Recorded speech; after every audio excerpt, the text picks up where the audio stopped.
Bonjour, nous sommes en 2015 dans le site de l'Institut Docteur Angélique, dans une série de vidéos consacrées à des dissertations, à l'usage des classes de terminale et du supérieur.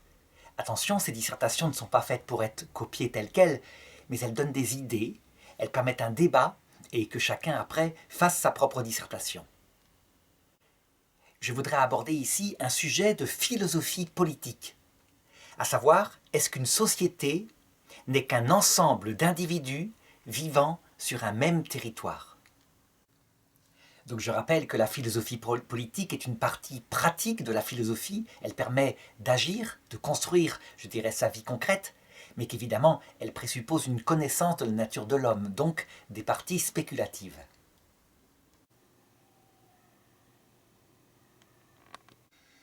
On peut dire qu'en 2015, en Europe, ce sujet a pris une actualité brûlante. Nous sommes en pleine crise des migrants, ça veut dire que des quantités de gens viennent depuis la guerre en Syrie, en Irak, et déferlent sur l'Europe. La grande crainte qui surgit sur les réseaux sociaux, c'est que ce ne sont pas des réfugiés, mais des migrants. Ça veut dire qu'une foule de gens ayant une culture très différente risque de s'installer durablement en Europe.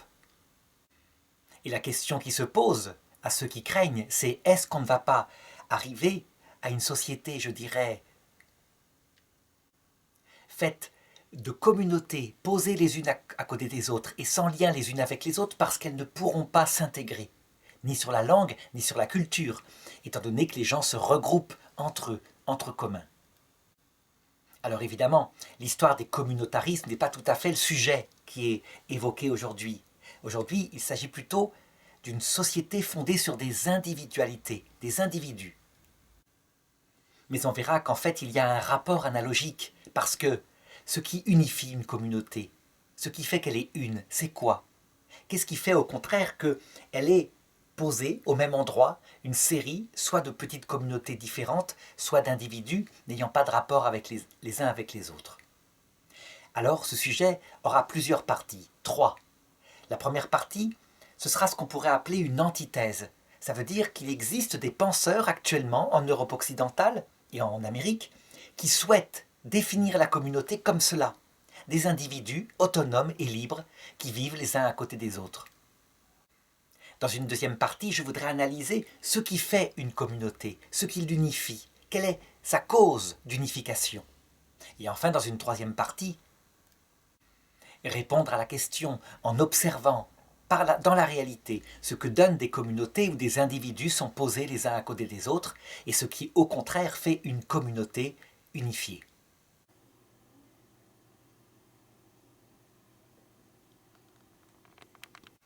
Alors, j'appelle antithèse cette première partie parce qu'on comprend bien que je vais la contrer, en sachant bien que le plan, très souvent, qu'on conseille aux classes de terminale, c'est un plan en antithèse, thèse et puis une synthèse. Ce ne sera pas du tout notre plan parce que, encore une fois, en philosophie réaliste, la vérité n'est pas l'addition d'une thèse et d'une antithèse. 2 erreurs ou 2 excès ne donnent pas la vérité. Donc il existe en Amérique et en Europe occidentale tout un courant qui annonce la venue d'une communauté qui sera faite d'individus libres, indépendants, autonomes, intelligents, cultivés, posés les uns à côté des autres, pas seulement dans une communauté nationale, mais plutôt dans un monde unifié. On pourrait citer parmi les auteurs de cette pensée Jacques Attali, qui la prophétise depuis de nombreuses années dans ses livres.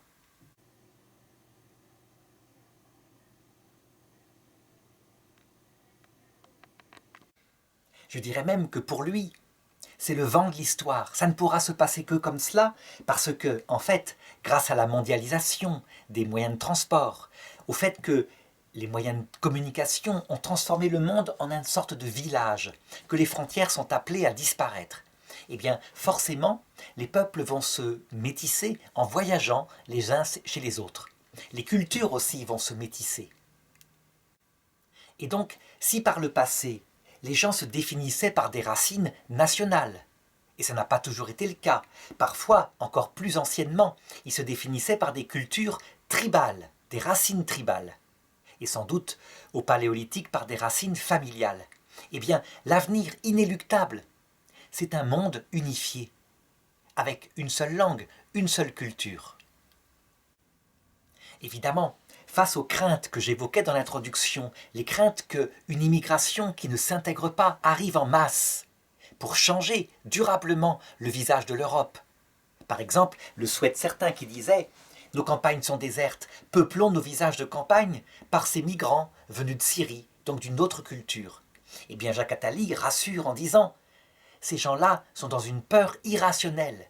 En fait, ils sont dans le repli sur le passé. Un repli qui est parfois nauséabond. Alors que ce qui fait la société, c'est de regarder avec joie, avec espoir, l'avenir tel qu'il est. Et l'avenir, c'est cette mondialisation heureuse. » Alors évidemment, la conséquence, c'est que si toutes ces cultures diversifiées, parfois qui n'ont pas de rapport les unes avec les autres, se mélangent, eh bien ce qu'il en ressort, ce sont des individus, chacun ayant son histoire, son passé, mais qui respectent les autres histoires et les autres individus, si bien que la valeur fondamentale de cet avenir, c'est la tolérance. Un humanisme tolérant avec des diversités non seulement de couleurs, mais de culture. Alors évidemment, pour en arriver à une société d'individus libres, comme je l'ai indiqué, il y a une phase évidemment qui passe par le communautarisme. Ça veut dire des communautés les unes avec les autres pour un temps, mais qui finiront par se métisser. Et pour prouver la chose, Jacques Attali manifeste comment, il y a un siècle, il y avait exactement le même langage. Le refus, par exemple, en France, des immigrés italiens, polacs, qui étaient très très refusés, qui prenaient le travail des Français. Et puis, au bout d'un siècle, ces immigrés sont parfaitement français et belges. Il n'y a plus aucun problème, tout en gardant des prénoms, des noms italiens et puis des traditions anciennes. Alors évidemment, les opposants à Jacques Attali lui répondent « mais ce n'est pas du tout pareil. C'était la même culture. » Une culture judéo-chrétienne. Ici, c'est une immigration massive d'une culture radicalement différente, avec des valeurs tout à fait opposées. Ça veut dire que autant l'Europe se construit autour de la tolérance, de l'égalité homme-femme, autant ces sociétés se construisent autour de l'exaltation de Dieu et de la supériorité de l'homme sur la femme, la polygamie étant permise par la charia. Jacques Attali répond que tout cela passera avec le temps et que l'unification se fera forcément. Donc voilà un petit peu comment la problématique se pose. Je voudrais ajouter une autre chose. Dans cette société mondialisée, fondée d'individus qui, dans la tolérance, vivent les uns à côté des autres, une autre théorie est venue l'approfondir. C'est la fameuse théorie du genre. Elle consiste à dire que l'individu qui doit primer n'a pas à être sexué. L'idée qu'il y a des sexes qui ont des différences psychologiques, ce sont des stéréotypes transmises par les familles, donc par une tradition séculaire qui n'a rien à voir avec la réalité, puisque la différence des sexes est psychologiquement fabriquée par l'éducation. En réalité, chaque individu est sexué biologiquement, mais il doit pouvoir choisir son sexe mental. Et donc, en fonction de la liberté et de la tolérance, on en arrive à toutes sortes de manières de vivre qui se respectent les unes les autres. On est donc bien dans une pensée individualiste et non plus une pensée familiale. Parce qu'on le sait, biologiquement, il n'y a rien à faire. Une famille qui donne la vie, c'est une famille composée d'un père et d'une mère. À cela, on répond, la science va y pallier, puisque la science permet la fécondation in vitro, mais aussi, je dirais, les mères porteuses. Et donc, des couples célibataires, des couples homosexuels, des couples polygames pourront certainement être de nouvelles façons d'avoir des familles dans le respect universel. Alors, on voit évidemment que dans ce projet, il y a un présupposé. Ce présupposé, c'est que la nature humaine, sexuée, qui donne la vie, est quelque chose de tout à fait dépassable par l'intelligence humaine, par le progrès, par les sciences.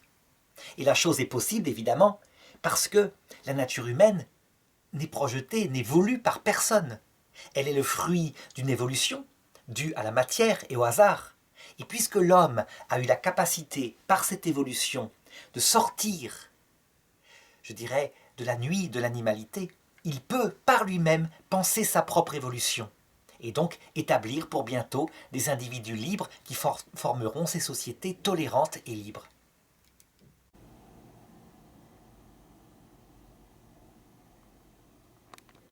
Alors évidemment, cette idée, cette prophétie donnée par Jacques Attali est quelque chose de surprenant. Maintenant, il faudrait regarder d'une manière philosophique sur quoi se fonde une communauté unifiée. Une communauté, c'est quelque chose qu'on observe de manière native au début de l'humanité, et je dirais même dans les sociétés, autour de la famille. Ça veut dire que biologiquement, la vie sort de famille. Un homme et une femme s'unissent par l'amour, par un projet commun, et donnent la vie. Ce projet commun doit être stable, suffisamment stable pour éduquer les enfants et lui donner des valeurs, une richesse qui va le structurer lui-même pour donner la vie. Ces familles, on le voit, sont fondées sur quelque chose de biologique. Et les sociétés, après, ont structuré le mariage de telle façon à ce que le bien commun à la société tout entière puisse exister.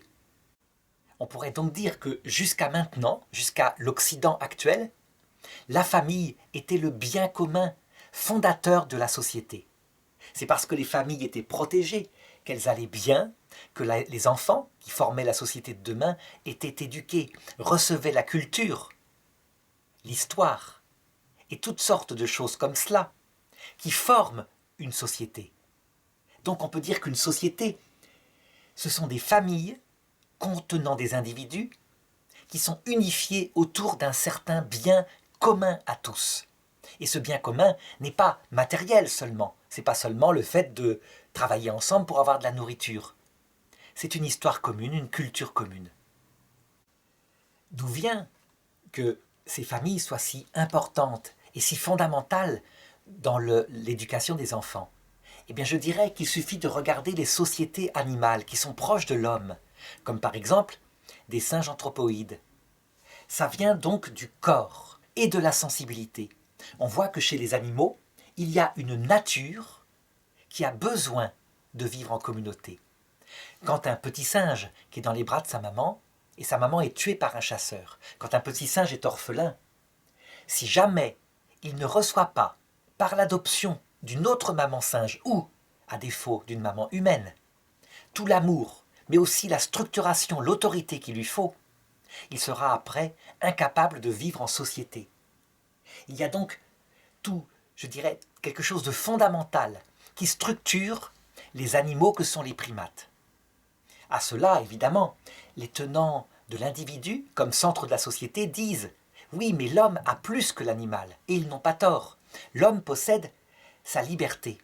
Ça veut dire une capacité de penser autrement que ce que lui impose son autre nature, à savoir son corps et sa sensibilité animale. » Donc, c'est au nom de cette supériorité, de cette particularité humaine, la présence d'un esprit libre, que certains disent on peut prophétiser une société fondée sur l'individu, bien que notre corps, visiblement, préfère être fondé sur une famille, avec un papa, une maman, des grands-parents et des racines, dans une société. Donc voilà où en est le débat. Et bien maintenant, je voudrais regarder, dans une troisième partie, ce qu'en montre l'expérience. Donc répondre à la question, est-ce qu'une société peut être fondée sur l'individu ou est-ce qu'une société doit rester fondée sur des familles?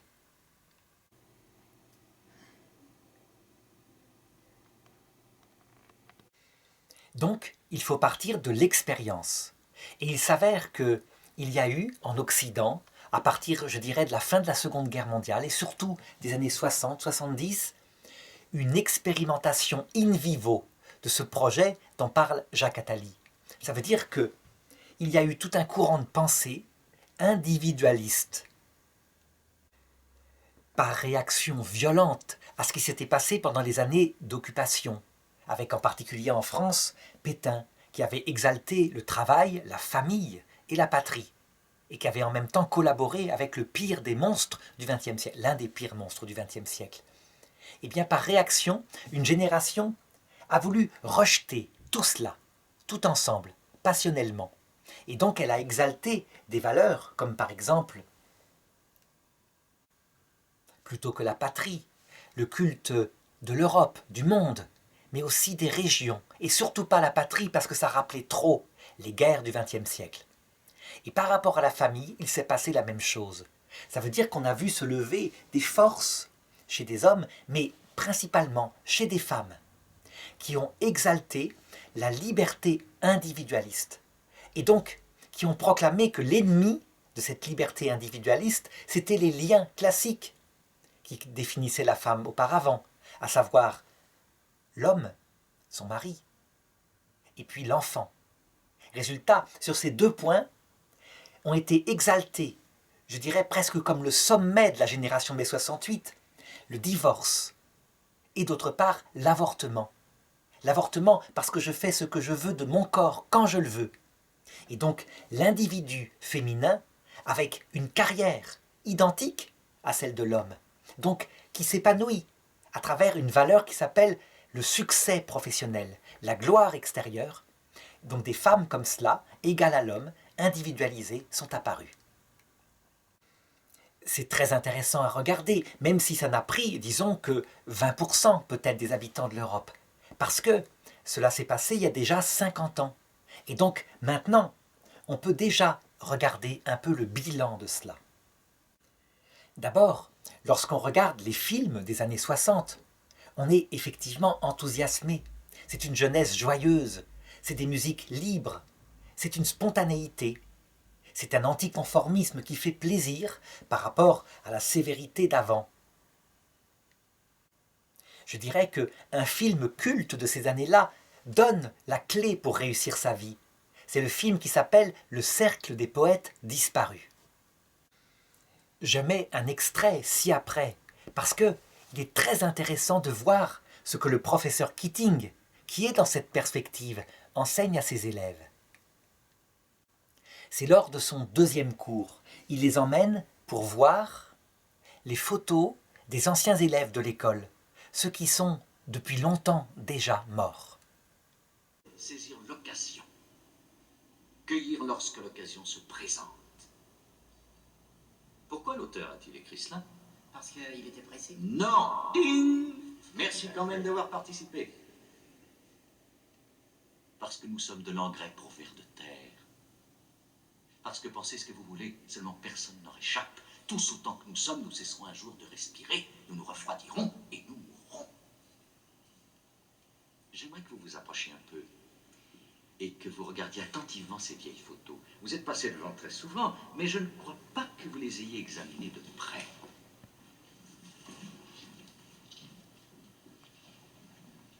Au fond, ils ne sont pas si différents de vous, non? Même coupe de cheveux, plein d'hormones, tout comme vous.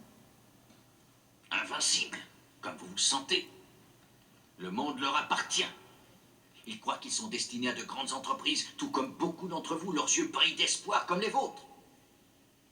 Alors, auront-ils attendu qu'il soit trop tard pour accomplir ne serait-ce qu'un iota de ce dont ils étaient capables? Parce que, voyez-vous, messieurs, ces gars-là passent leur temps à fertiliser les jonquilles maintenant. Mais si vous écoutez, vous allez les entendre. Ils vont vous communiquer leur héritage. Tendez l'oreille. Approchez-vous. Retenez votre souffle. Vous entendez?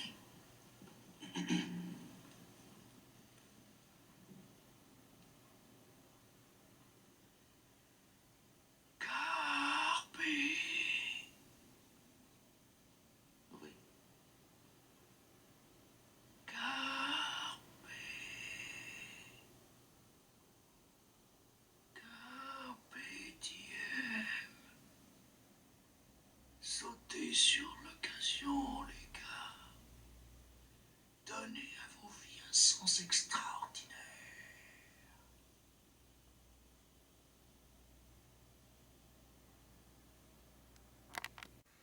Donc, il les invite à réussir individuellement leur propre vie, à la réussir du mieux qu'ils peuvent. Cependant, attention, la grande différence avec ce dont j'ai parlé tout à l'heure, à savoir l'individu, c'est que lui, le professeur Keating, va pas tout centrer sur ma réussite individuelle, loin de là. il va leur parler de la beauté, mais aussi de l'amour qui est fidèle. Il leur dira, la beauté, les poèmes ne servent qu'à une chose, l'amour, créer l'amour. Et donc, ils ne fondent pas avec eux un épicurisme égoïste, mais au contraire un grand épicurisme, généreux, où la famille a sa place. Eh bien, dans la génération des 68, certains ont pris cette philosophie de Keating et ont vraiment tout centré sur cette famille unifiée. Et d'autres ont centré tout sur l'individualité exaltée. 50 ans plus tard, on trouve des témoins de cela. Et je dirais que le bilan est assez négatif. Quand on voit des gens, donc les anciens du MLF, les anciens de l'individualité poussée jusqu'à l'absurde, on constate que très souvent, eh bien, ils récoltent les fruits de ce qu'ils ont semé.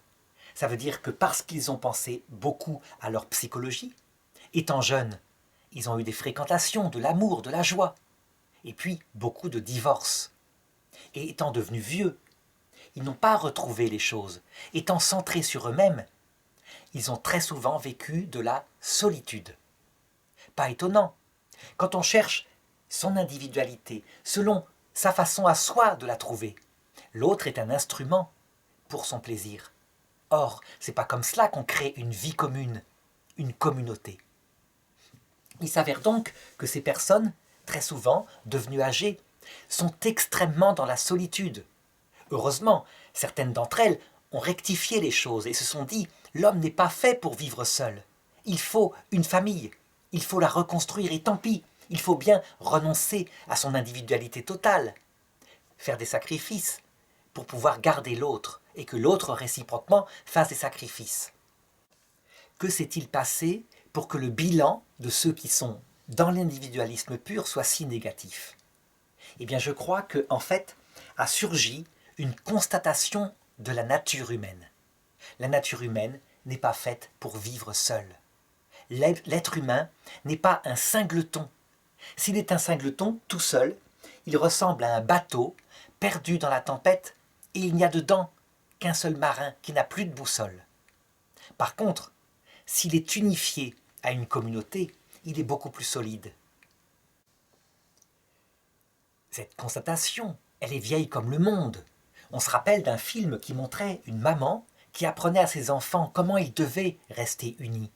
Et pour cela, elle prenait en main une baguette d'osier. Elle la tordait, elle se cassait.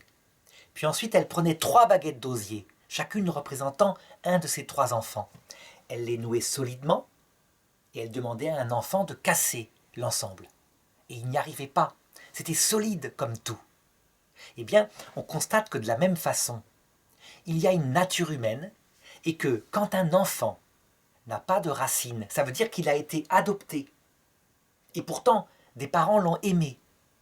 Eh bien, il se passe en lui une très grande souffrance. L'absence de racines dans son passé, une racine biologique, donc venant de la chair, le torture extrêmement. Et tant qu'il n'a pas retrouvé ses racines, il ne va pas bien très souvent. C'est pourquoi, dans l'adoption, qui au départ en France pouvait être sous X, ça veut dire qu'on perdait complètement la trace de la maman qui avait déposé un bébé afin qu'il soit adopté par une famille. La méthode a changé. On est obligé maintenant de garder la trace de la maman, de manière à ce que 18 ans plus tard, si elle le veut et si l'enfant le veut, il y ait rencontre pour que les racines soient racontées, pour que l'enfant ait une histoire. De la même façon, l'être humain est fait ainsi qu'il a besoin d'espérer en un futur.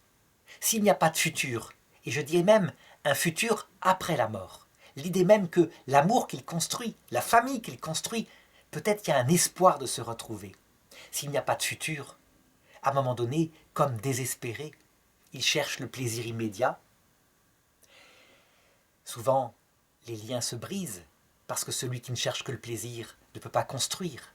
Et donc, il finit dans la solitude. Il est très frappant de voir la souffrance intense des personnes âgées qui étaient les anciens jeunes individualistes de mai 68. Un cas symbolique, Catherine Braga. Je me rappelle de cette histoire. Cette cinéaste brillante des années en question, qui devenue âgée, vivait seule, comme beaucoup de personnes qui ont connu ce destin. Elle vivait seule, mais apparemment sans regretter son passé, apparemment heureuse. Eh bien, quelque chose dans les médias est venu manifester en fait une très grande misère intérieure. Il y avait un escroc international appelé Christophe Rocancourt, quelque chose de connu, qui roulait tout le monde, qui volait sans scrupule l'argent, mais aussi parfois la beauté, et abandonnait ensuite. Et donc elle entend parler de lui, et elle le contacte, avec l'idée de faire un film sur sa vie. Il vient la voir, elle sait qu'il est un escroc condamné, qui a fait beaucoup d'années de prison. Il lui fait un numéro de charme, et il lui demande toutes ses économies. Et elle, toute confiante, lui prête toutes ses économies. Évidemment, à peine l'argent versé, il disparaît, et elle se retrouve seule, et elle porte plainte. Et elle gagnera son procès. Seulement lui, il ne pouvait pas la rembourser, il avait tout dépensé. Cette histoire et la douleur de cette femme indiquent que comme un bateau sans racines et sans futur, sans racines parce que divorce, perte d'enfants, les enfants rendant à leur mère sans doute ce qu'elle leur a appris, étant dans leur individualité, n'ayant pas le temps d'aller la visiter puisqu'il faut être heureux individuellement. Sans futur, parce que c'est une génération qui s'est passée de Dieu, de l'idée même qu'il y aurait une vie après la mort. Eh bien, elle est comme un bateau errant. Résultat, imaginez une société faite d'individus sans culture de fond, sans passé, mélangés, mais pas seulement par groupe, je dirais communautariste, là à la rigueur il y a des racines, il y a des familles en tout cas, mais où la famille elle-même est secondaire, où les sexes n'ont pas d'importance, on peut même en changer au cours de la vie. Et ce qui compte, c'est on fait ce qu'on veut individuellement. Imaginez une société comme ça, c'est en fait penser un enfer. Un roman a été écrit dans ces années-là par George Orwell, il s'appelait 1984.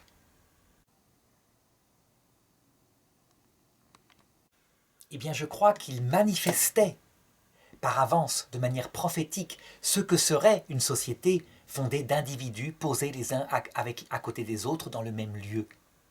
Ce roman montre comment une société très avancée au point de vue scientifique, pouvant faire que des êtres humains vivent très longtemps, décide que la reproduction ne peut plus être confiée à des familles, mais à l'État.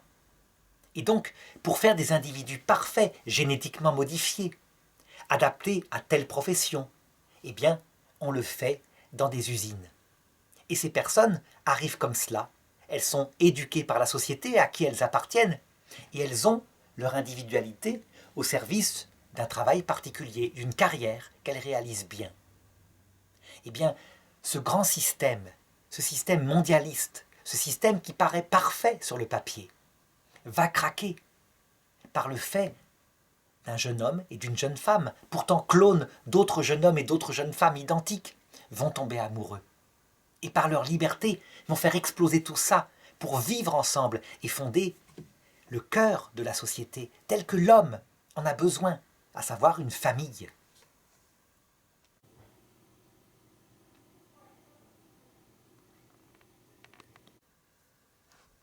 En conclusion, voilà ce que je voudrais dire. Malgré ces expériences limitées mais tout de même intéressantes en Europe occidentale dans les années 70 à 2020, malgré le roman de George Orwell 1984, on peut effectivement prévoir avec Jacques Attali que la science va bientôt permettre, sans doute, de modifier la génétique pour, par exemple, vivre beaucoup plus longtemps. On peut donc prévoir que certainement la venue des enfants passera par l'hôpital. On peut prévoir qu'un jour, parce que les moyens de transport sont présents, parce que la télévision est partout en train d'unifier les civilisations, il y aura un monde unifié autour de racines nouvelles, la consommation, les loisirs, et peut-être même l'individualité libre. Si ce monde arrive, on peut dire que ce sera un monde déraciné. Si par contre, il arrive à garder ce qui fait la nature humaine, à savoir les familles, lieu où le petit homme trouve son affectivité, sa structuration, parce qu'il est aussi un petit animal, alors ce sera peut-être possible. Mais je pense que jamais, jamais, on pourra changer cette chose fondamentale qui fait partie de la nature humaine, à savoir que les sociétés sont fondées sur une cellule vivante qui s'appelle la famille, avec ses racines qui plongent dans le passé, et, éventuellement, la transmission de l'espoir qu'il y a un futur et qu'on se retrouve même après la mort. L'homme, il peut penser le passé, il peut penser le futur, c'est sa particularité, à la différence des animaux, c'est aussi sa malédiction, mais il ne peut donc pas vivre sans racine dans le passé et sans racine dans le futur. Tel est son présent.